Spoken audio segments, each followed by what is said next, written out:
Hi, everybody. How's it going? It is the Love Language Kitchen, and I haven't put one out for a little while. I've been a little bit slow, and here's why. Because I'm always worried that I need something interesting to do, something creative and fancy to show you guys. And I'm realizing that really what I want to be is giving you tips about relationships and cooking a little bit, and it doesn't have to be a fancy recipe. So today I'm making ginger cookies, which is my oldest daughter Riley, the Olympians, OG favorite cookie. And so that's what I'm going to make today. And it's an old recipe of mine, and I'm going to show you something very special to me. I keep it in a Ziploc bag, and this is my recipe book that my mother gave me years ago. And the cover melted off a long time ago. It just has a bind, like the ring binder part of it. My mom gave it to me, and she wrote some recipes in it for when I was off on my own, so I could recreate family recipes. So I keep hoping every year. I hope and pray that somebody's going to say, "Oh, why don't I transcribe that for you and make it into a proper thing?" But that's never happened. So it is what it is, I guess. Anyways, so today we're going to make ginger cookies. And I'm going to take this opportunity to really talk to you, maybe not so much about tips, etc., for relationships, but more that I want to talk to you about my style of delivery and the things that I do and offer to my clients, which is, everybody has a different way of doing things. And you see so many different coaches out there promising the world and doing different things. And, you really have to pick a style that works best for you. And so, you know, in that vein, I know that my style will work for some people, but it won't work for others, right? Okay, so we're starting off with a pot because we're going to melt butter and margarine. I usually use, I used to use this stuff called 2080, 20% margarine, 80% butter for all my baking, but they've stopped making it because that's just the way the world works now. So I sort of do my own, except that it's 75-25 butter and margarine. And it is half a cup of margarine, quarter of a cup of butter. And I'm going to put it in a pot because all we're doing with this at the moment is we're melting it. So put it on melting. There we go. And everything else will be done here. Okay, so let's start with the flour. And it's 2 cups of flour. Yeah, I've done this so many times you'd think I'd know what it is. So 3/4 of a cup of butter or margarine or some sort of combination, and 2 cups of flour to start. So I kind of had an epiphany the other day when thinking about relationships, and not so much an epiphany because it wasn't that I was changing the way I was doing it. It was changing the way I tell you about what I do, I guess, is what I'm saying. But you see lots of coaches out there. There's one coach, she's quite amusing, I find. And she says, you don't need your partner to fix your relationship. You can do it all by yourself, which is such horseshit, right? A partnership is a team. You can't fix a team by yourself. There is no I in team. What's that little corner? Oh, look, that's my phone. You can see that in the corner. There is no I in team. It doesn't work that way. So her program, and the funniest part about her program, let me tell you, is that she charges $15,000 to, I guess what she's saying is you admit that you're broken and everything's your fault, and then we'll go from there. And I'm like, fuck that shit, right? Anyways, so I do not believe in that. I think that is a ridiculous concept. Butter's almost melted, as you can see. Turn that down a little bit because we want it to melt, but definitely not brown. 1 teaspoon of baking soda, 2 cups of flour, 1 teaspoon of baking soda, 1 teaspoon of cinnamon, half salt, half ginger, and 1/4 cloves. And so, first of all, that's one person and one way that I very, very differently present my program is that it has to be a team effort. But I understand that sometimes in a team effort, both members of the team are not quite on the same page about what they want to do or how they want to fix things, or even if they need to fix things. Half teaspoon of ginger, half teaspoon of salt. And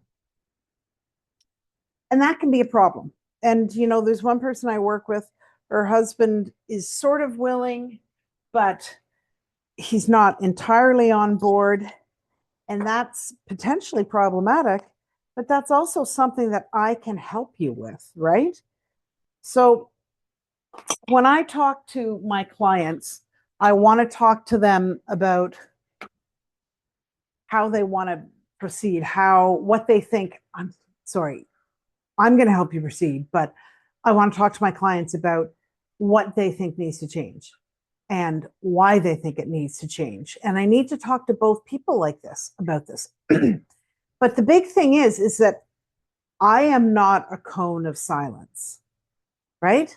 I'm not a therapist who's going to have you talking behind each other's backs and yipping about each other. If this doesn't start with love and respect, then with me, it doesn't start. And so when I'm talking to my clients about their partner, because I do have a one-on-one conversation, but only because sometimes it's easier to talk alone rather than in front of your partner. I understand that. So I do have a one-on-one session, but it's with the caveat that everything that we share, you share in your one-on-one session with me will be shared with your partner. So I don't keep secrets. And trust me, I know this from experience. I'm going to tell you a little story. Way back when, years ago, my husband and I went to couples counseling. And the therapist who we saw, fucking crackpot, she saw us. I don't know if she saw both of us. I really just remembered this traumatic thing that happened.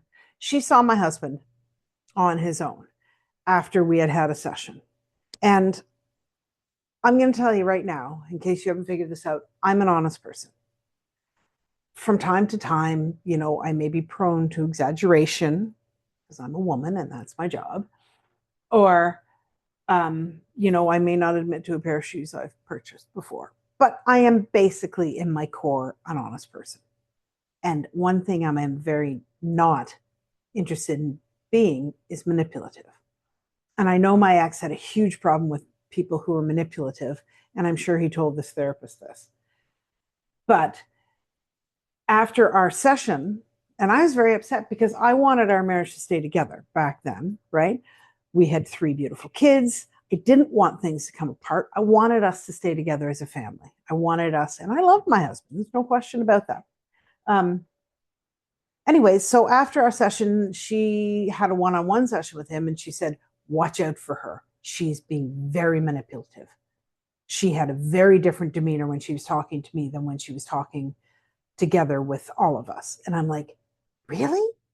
And he lost his shit on me because of that, because he took what she was saying as, the truth or the insight.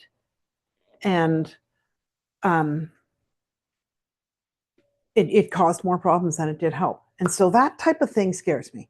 And I don't want to be in a situation where I'm working with a couple and one person says, I wonder what they're saying behind my back in their private session. That's not what I'm going to do, right? I'm not going to be somebody who watches you like a gerbil in a cage, who encourages you to chat back and forth and keep secrets in the cone of silence. That's not what I do. I'm open and honest, and I want you to be open and honest. And I want to share what you say with each other so that we can start making changes and help things to grow. And that's a big difference between me and the way other people do things. So I just want to make that clear, because that is very much part of the foundation of what I do. Because it's different. And, I think that when you have a relationship, you've got to have honesty and you've got to have clarity. And you cannot have clarity without talking to each other and understanding how the other feels. And I think that it's something, if you want to fix your relationship or improve your relationship and your partner's reluctant to, then part of my job, I believe, is to come in with the partner and say, hey, what do you think about this? Do you want to improve it? Do you understand why she or he wants to improve it? Are you willing to make some changes to help your relationship feel better for both of you? And so I think that's a great advantage, is when you have somebody who's in your corner, but really the corner of the relationship, right? It's not all just about one person. It's about everybody being happy. Okay, back to my cookies. We've got our 3/4 of a cup of melted fat of some sort. I put in, right, sugar fart. Put the wrong amount of sugar in. I was blah, blah, blah, blah, blah, blah. Okay, so that was supposed to be a cup of sugar. I only put 3/4 of a cup of sugar in. Now I've got to find a 1/4 cup measuring cup. Here it is. Okay. 3/4 of a cup of margarine. Sorry. 1 cup of sugar. Mix that into the melted butter. This is all going to be done in the pot. You don't need a mixer for this at all. Mix that in. Now we're going to add 1/4 of a cup of molasses. And what we do is we take the butter off the stove. And if you can leave it for a bit, that's great. Just to bring the temperature down a little bit. But basically, it's working out well for us because I'm kind of farting around while I'm doing this and talking to you guys. So it does melt a little bit. I'm stirring in the molasses before I put the egg in, because once you put the egg in, you don't want it to be super hot. And I'll do the egg just before I start to stir in the flour. Don't put your sugar away, because we are going to need that a little bit later to roll the cookies in. Okay, so I've got sugar, butter, molasses in here. I'm going to mix it really well. I've got my flour mixture. Whoop, a little spray. I've got my flour mixture here, which is 2 cups of flour, 1 teaspoon of cinnamon, 1/2 teaspoon of ginger, 1/2 teaspoon of salt, 1/4 teaspoon of cloves, and 1 teaspoon of baking soda. You can rewind to get that again if you need it. Okay. And then we're going to put an egg in, because we're going to be ready to stir the flour in a second. I kind of like these, that they don't have to be done in a mixer. And, the mixer makes it easy. It's just another thing to clean, right? And I have absolutely done this where I melt the butter and margarine in a measuring cup, and then I put it in the mixer and mix it up. But I find this works quite well on its own. So butter, molasses, sugar, and egg are in here, just 1 egg.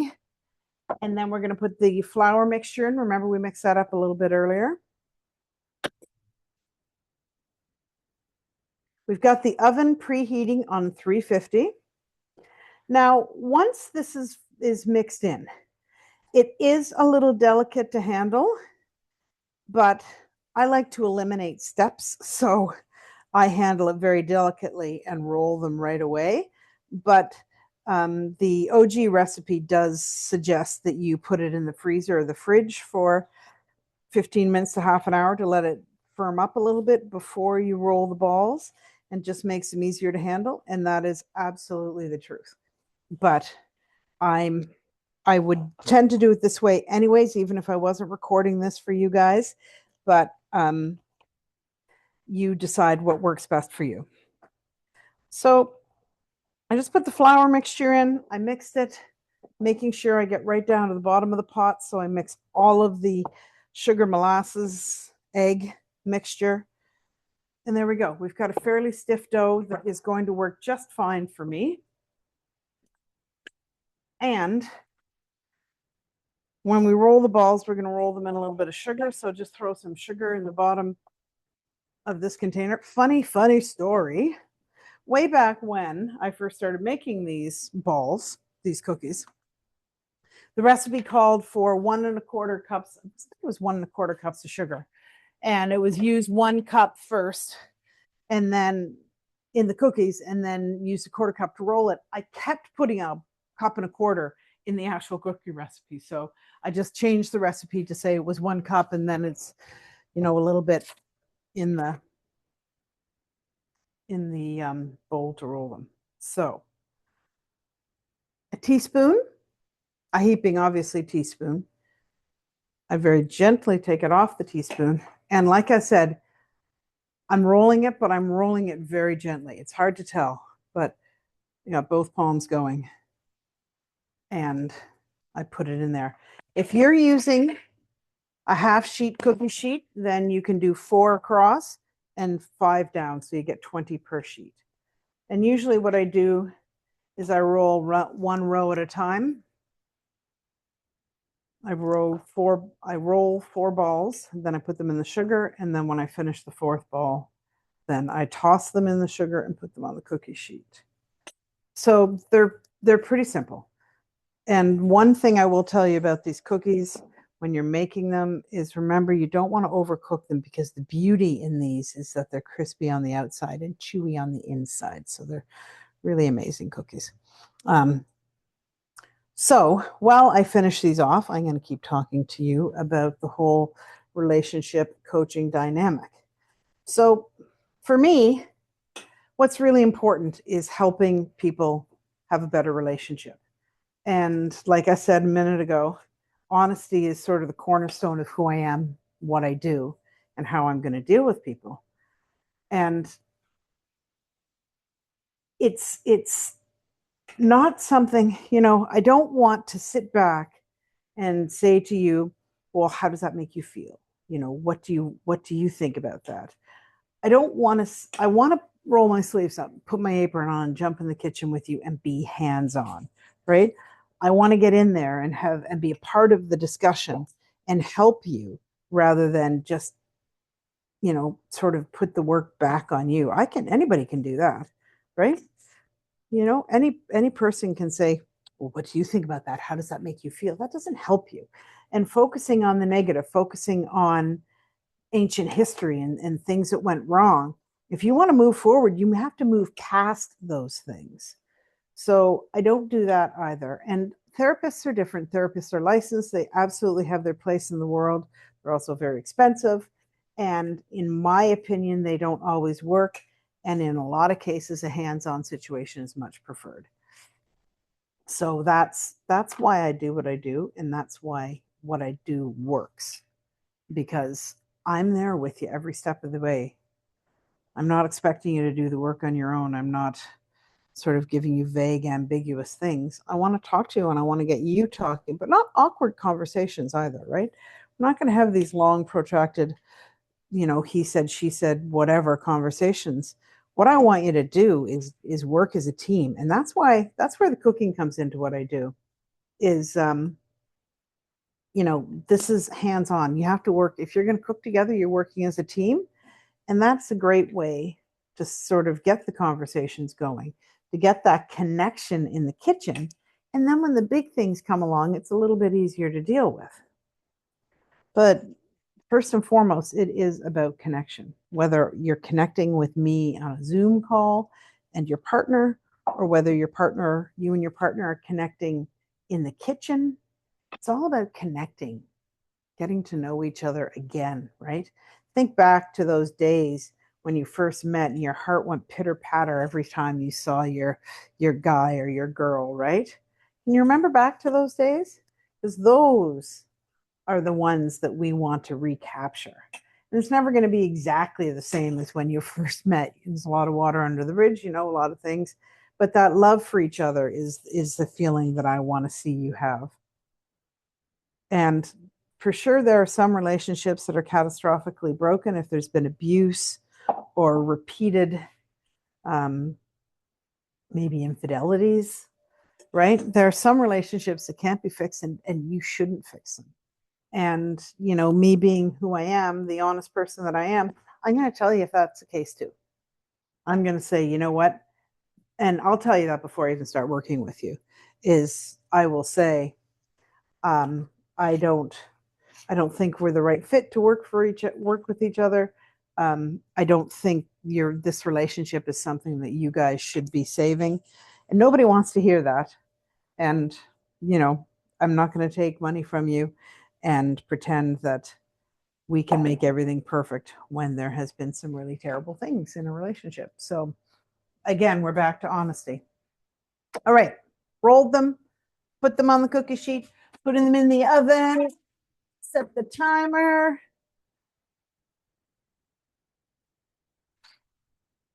I'm gonna put them 9 minutes to start because I have a tendency to forget about my cookies and overcook them.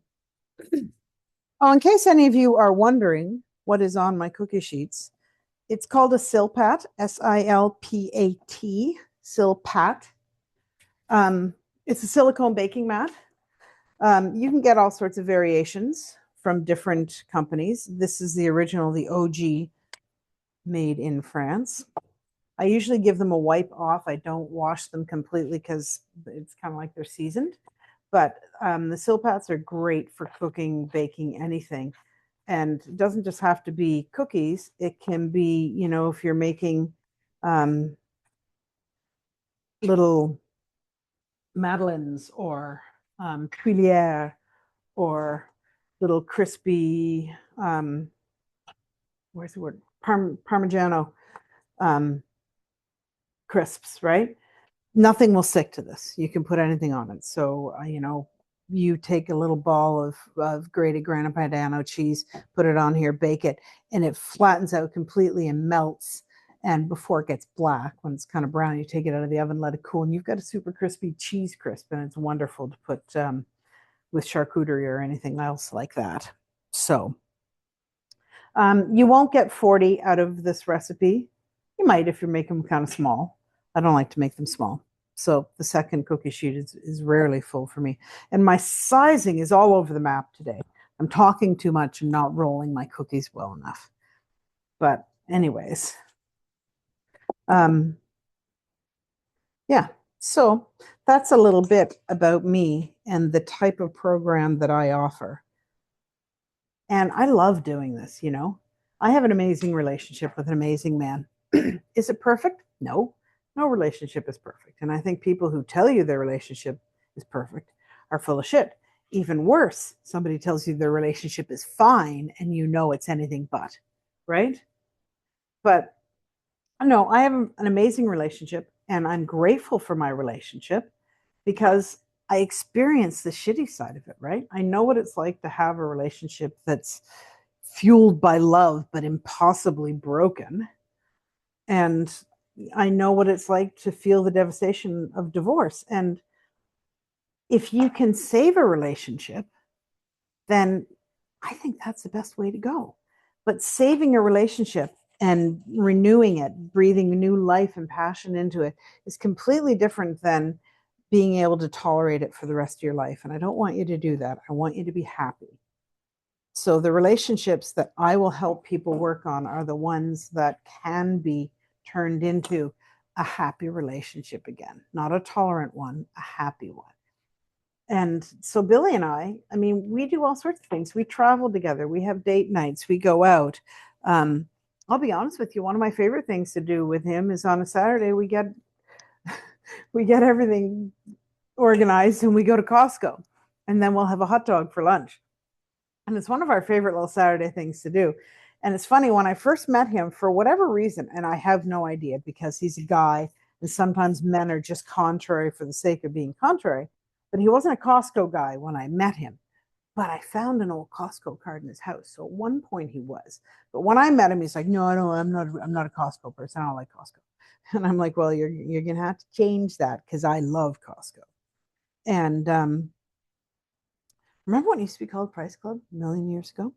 Anyways, so he wasn't a big Costco person. And then once, I sort of had him converted and he was willing to go to Costco with me, then it was like Saturday at Costco is equivalent to hell on earth. And so if we ever went on Saturday, it'd be like, I can't believe you've got me going to Costco on Saturday. Now we just accept that it's going to be crazy. We enjoy people watching. We go and have a little hot dog and we call that an outing. And that is not our only date night. That is not the only way we connect. But when everything is connected and you get along and you enjoy being with your partner, then things like that are just extra ways to connect, right? Extra things to do together.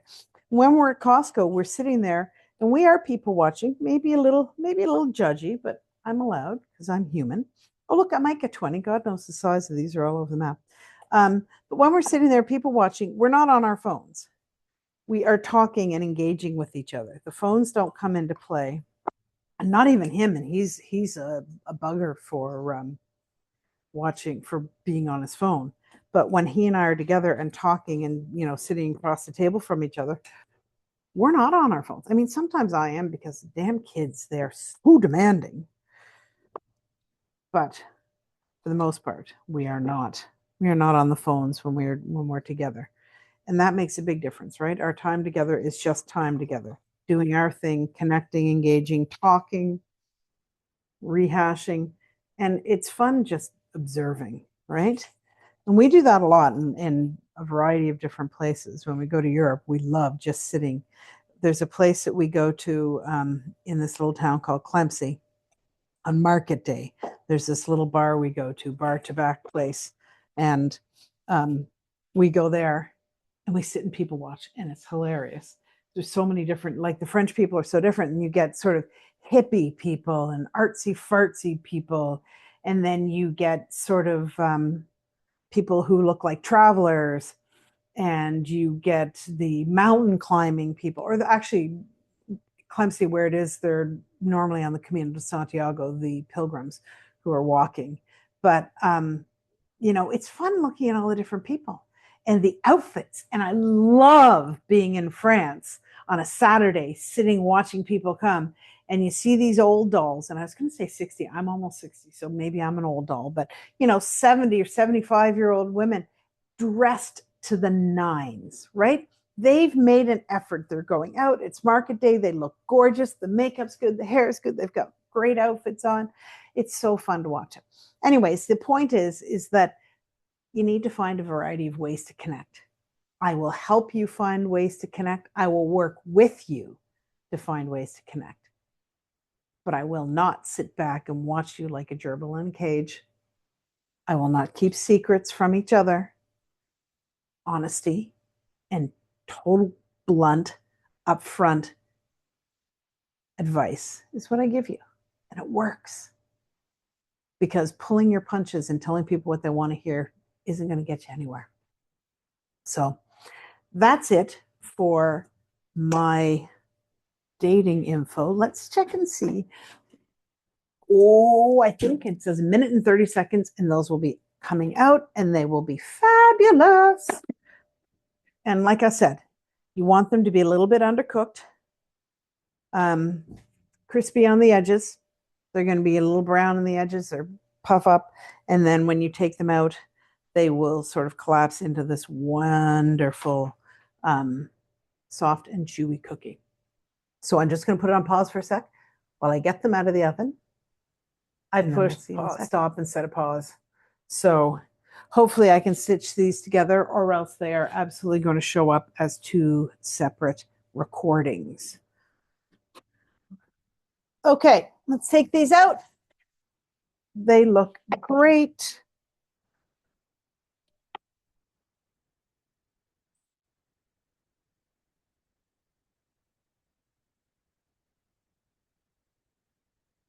Nine minutes. So you can see, hopefully you can see, let me tilt this up for you. See how cracked they are? Oh, these are our favorites. And as they cool, the puff will slightly collapse, and then they'll just become a really great chewy on the outside and soft on the inside cookie. So that's it.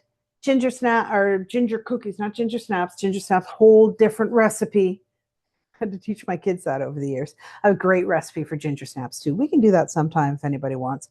But that's it for today. A little bit about me, about honesty, about how I'm going to work with you in an absolutely blunt and straightforward way because I want things to improve and get better with you. I don't want things to fall apart. So that's it for today. Thanks for coming. Make the cookies. Let me know how they work. Message me on Facebook. Leave a comment here and see you soon. All right. Take care.